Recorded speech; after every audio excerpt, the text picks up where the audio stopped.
Assalamu alaikum and welcome once again to The Entrepreneur. Hope everybody's having a great time at home. And again, I've got a very special guest. She is Shanaz Begum, AI specialist. It's all about AI nowadays. We've seen, we've seen all this on the social media, and we'll be finding out what that is about. Also, founder of AEO-REX. As in the dinosaur T-Rex, and teacher of chemistry, biology and physics. And she's also involved in the Chamber of Commerce of East London and also Greater Birmingham Chamber of Commerce. Welcome to the show, Shanaz. Good evening. Thank you for having me. It's Brilliant. a pleasure to be here. Thank you. You've come all the way from Birmingham, right? That's correct. Fantastic. Your journey was good? Fantastic. Brilliant. Thank you. Now, tell me about the founder of, so you're the founder of AEO-REX. So tell me, how did you find that and what that is all about? Okay, so being a science teacher naturally who can spot patterns and gaps in the market, and also being an educator, one day I was just watching a YouTube program about a famous digital marketer called Neil Patel in the USA. And something just clicked in my head, and I realized there was a gap in the market for local businesses in my area. So the businesses in my area are all going out of business, and they were shutting down. And I wondered, what could I do to help the local businesses in my community? So that's when I thought of, well, why don't I help them get an online presence through AI search engines? And that's why I created AEO-REX. Okay. So when you say business, all the businesses are closing down. I mean, obviously, all the businesses were not closing down, but you were looking at some of the businesses, are or were closing down in Birmingham. And we've had this, like the catering business, for example, small businesses, corner shops and stuff like that. So you've seen a market in that, you've seen there's a gap in that market and how to promote those businesses and keep them open. Is that correct? 100%. So what I help businesses do is create an online presence, because everything, as you know, is digitized these days. Everyone goes on the internet to search for products and services. And it's a death sentence basically for any business not to have online presence these days, because everybody has their phone in their pocket. They grab the phone, they search a local business in the area, and if their business is not showing up on the internet search, then they might as well become extinct. So this is why I created AEO-REX, to help all the businesses who haven't got £25,000, £50,000 marketing budgets to be able to be on the same level playing field as the big companies like Google and Amazon, to have online presence. And anyone can do this. It doesn't cost a lot of money. And all you have to do is obviously go over to the website I've created. It's called AEO-REX. That's AEO-REX. And there's a whole wealth of free tools on the website that'll help the businesses to find out exactly where they're lacking in terms of AI visibility. So why you are different from other AI specialists? Why would you say that they should come to you? What's that extra mile that you give to the other people? Okay, so being a science teacher or STEM educator, if you like to call me, and also having been previously a fitness instructor, I like to put lots of passion, drive, and enthusiasm into my work, making sure that every customer comes from my door gets the result that they deserve and that they need. So I work day and night relentless to make sure that my business is pioneering and innovative every single way possible. I want to be ahead of the game. So at the moment, we're looking at how we can also help businesses use agents, AI agents, to their advantage, because nowadays everybody is using agents to complete transactions online. So if businesses are not available to AI agents online, what will happen is that these AI agents will completely ignore the website and then go to the next one. So there's a specific way that you can make your website more visible to these AI agents. So when a customer wants to complete a transaction, the AI agent will visit your website, complete the transaction without you even having to interact with the customer. And that's the way the future is going. Okay, so summarizing that is you're making it much easier for people to be out there on the top of the list, because when you are searching for something on those search engines, unless you've done a little campaign or you've paid that extra few pounds, you're not going to be on the top of the list, as they say. So you help people to be there, and then for customers to find your customers, your clients easily. Absolutely. It's a shame watching all these businesses close down and then wonder why the traffic is not going to the website.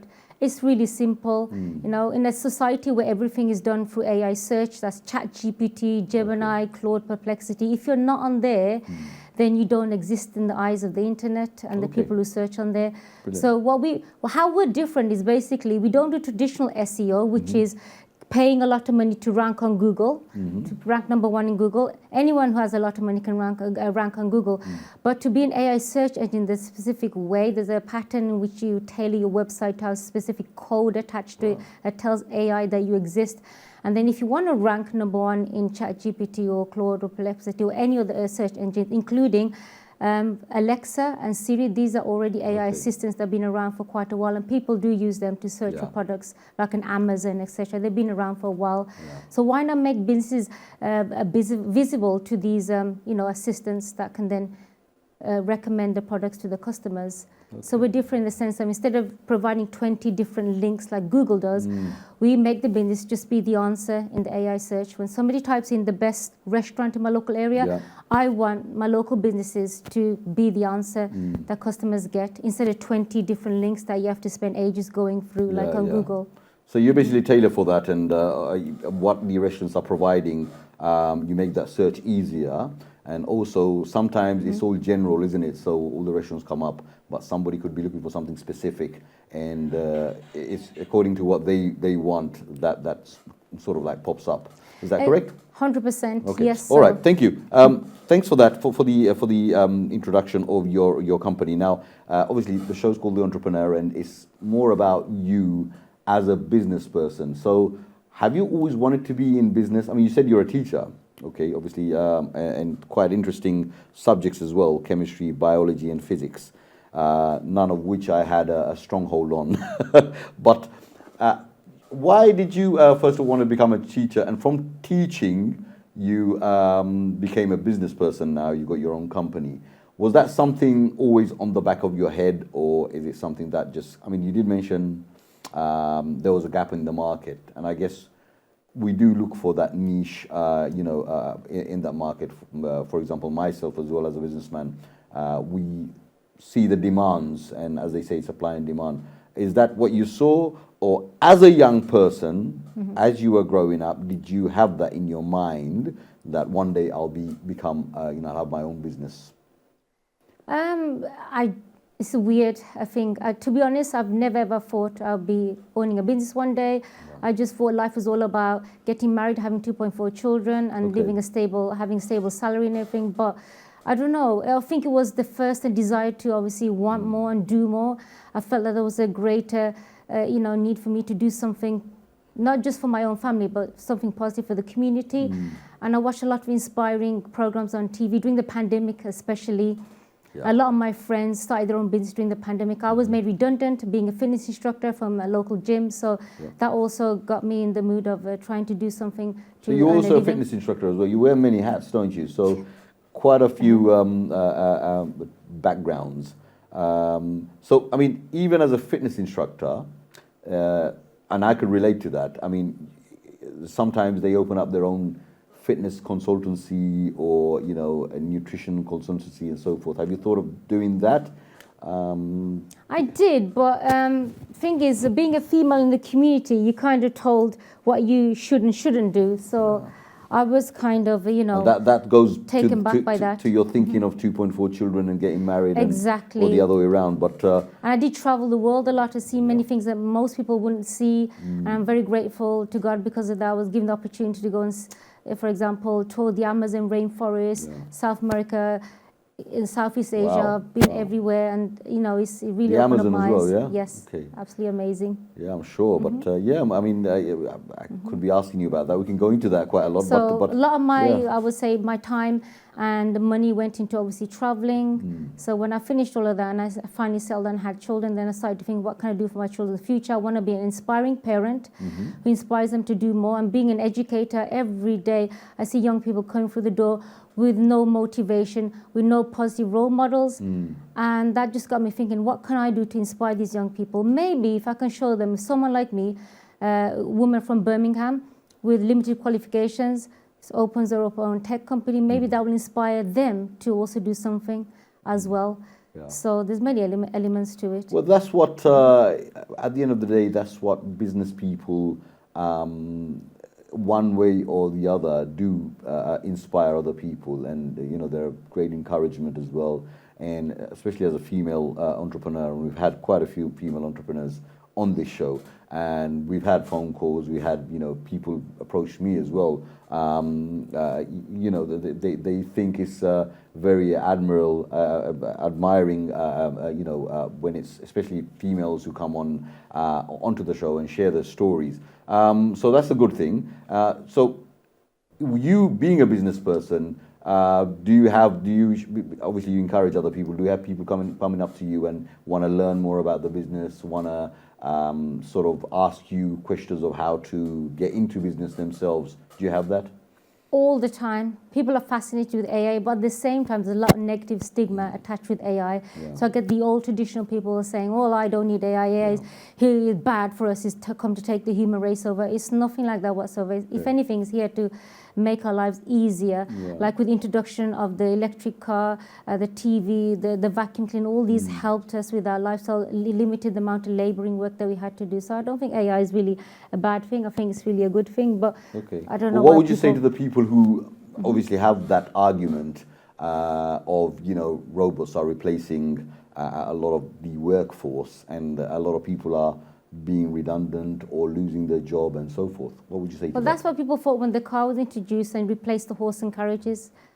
People just change their job from working with horse and carriage to obviously driving cars. So if you think of that analogy, AI is not really a bad thing. It's just that we have to be able to change the way we work and everything to adapt to the new environment that we currently live in, because everything is digital now, isn't it? So this is why I've obviously created the business to help businesses who are not aware of the importance of being online, to be online and to grab those extra customers that they never knew existed, that are there and that want their service. So it's not because they've got bad business or anything, it's just because they're in the wrong places, they're not attracting the customers in the right way. I mean, research shows about 75% of young people now shop online and go search for products and services online, or ask Alexa or Siri. So if you're not on there, then it's basically a death sentence. I guess it's all about the change that we can't always adapt to, and a lot of generations, maybe the previous, before our generation, for example.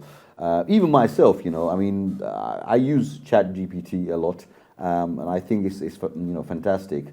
But I have friends who find it a little bit difficult with AI, a lot of the things with AI. But I guess it's just about keeping up with the Joneses, as they say. It is the future, and it is something that we got to learn how to use. Absolutely. And you're there to obviously help. 100%. Like I'm here myself. to, show people it's not that difficult to do. It's really simple. I mean, I'm a school teacher. I was never born a computer specialist, but I learned the ropes and tricks of the trade by myself in the classroom.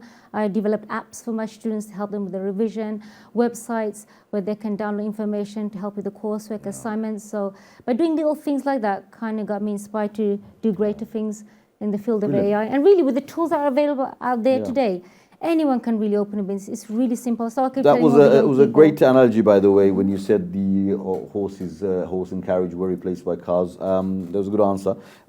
Now, obviously, as a business person, you must be very, very busy. How do you deal with the family life? I have a very supportive network of friends and family. My mom and sisters will help me look after the children while I go to work full time. So I work 7 days a week. And whenever I have time, I'll hit the gym as well, because I think exercise is integral, as well as good nutrition to obviously staying alive and being fit and able to run the business in the first place and be sane at the same time. Definitely. Because as a school teacher, I have to work around 30 moody teenagers all the time, as well as all the pains and everything that trials and tribulations come with having a young family as well. Yeah, definitely. And, what you eat is very, very important, actually. 100%. It affects your mood, your personality, the way you look, the way you feel, everything. So do you tell your pupils, to have a good breakfast in the morning if they do have any? and not to have junk food and stuff like that, because Even they might. better, every year I'll attend annual scientific conferences where they do seminars around the latest development research in food, nutrition, and exercise. So whatever I learn, including AI, I deliver it straight to the classroom. Many teachers probably wouldn't have the time, but because I've got friends in the area who attend these conferences regularly, I will then jump on the bandwagon with them and go around the world touring, going to conferences, bring all the latest science, technology, innovative news straight to the classrooms, and students can work with that and, be ahead of their game. Yep, brilliant. I mean, something I'll just quickly mention, we've got a school in Bangladesh and we're starting a new subject, and you can do that in Bangladesh. It's an English medium school, but we're starting a new subject which is to do with nutrition. And, we say a healthy brain is the future and that's a primary school as well. So kids who learn from a young age, what to put into themselves, I think it will make a huge difference nationally. So Bangladesh will be a better place, hopefully. Now, going back to, you mentioned kids and all that, so you do give them time in between your work, of course. And for other business people, what kind of tips will you give with regards to becoming a business person? I mean, give me, sort of 3 or 4 tips that these are the few things that you have done yourself and it's worked, and you'd recommend this to others. Okay, as well. so find something that you really enjoy doing, a passion that you've got in you that you're an expert in, and then number 1, obviously create a website. It's so easy and it's free to do these days with the amount of tools that are out there. Number 2, obviously make sure you create a digital online presence everywhere. So be in Facebook, Instagram, YouTube, everywhere you can be online. This creates what we call like an authority, an online authority, which AI search engines love to pick up on people who get out and about a lot and who are obviously featured in other people's websites, podcasts, TV shows, radio shows, whatever, journals, books, magazines. The more you get mentioned online in other websites and other people's sites, the more your authority or AI visibility, as we call it, increases. So when customers search for you, AI recommends your product and service over somebody else because AI trusts you because of the signals you're putting out there on the internet, as in being all the platforms, regularly posting, not just once, but 2-3 times a day like I did. I did that recently. I posted articles in AI at least 2 to 3 times a day. I was recently contacted by Oxford University, Said International Business School at Oxford University, and asked to go and speak on a panel about the impact of AI in education. So I just did that this Saturday. Somebody else from ITV reached out to me and said, would you like to come on a TV show about neighborhood, which obviously I declined because it wasn't. But the fact I was posting 2-3 times a day and they recognized my work online and they contacted me through that. So yeah, definitely. I mean, everybody's online these days, so you just go out there, keep posting regularly, create yourself a website that's optimized for AI to pick it up by having things like fact schemas, basically making sure that your website answers the questions that your customers are looking for. So when somebody types in the best barbers in my local area, your website will come up because your title answers the question the customer is looking for, and is very simple for the AI to read with under 2 seconds. Your website has all the information basically a customer needs. So yeah, so whatever the customers, what they're looking for, your website has exactly, and also the authority signals. Now, as a business person, how difficult was it to open up this company? Did you find any sort of, hurdles? Gosh, a lot of the time. I would tell my friends and family, and particularly the male members of the family would say things like, well, your responsibility is at home as a wife, kids, stay with the kids at home. So, you shouldn't really be doing that. The stereotype that we have. Typical, yes. Would be a typical family So if I would advices. mention something to them about technology. What I wanted to know was about the sort of setting up the business itself.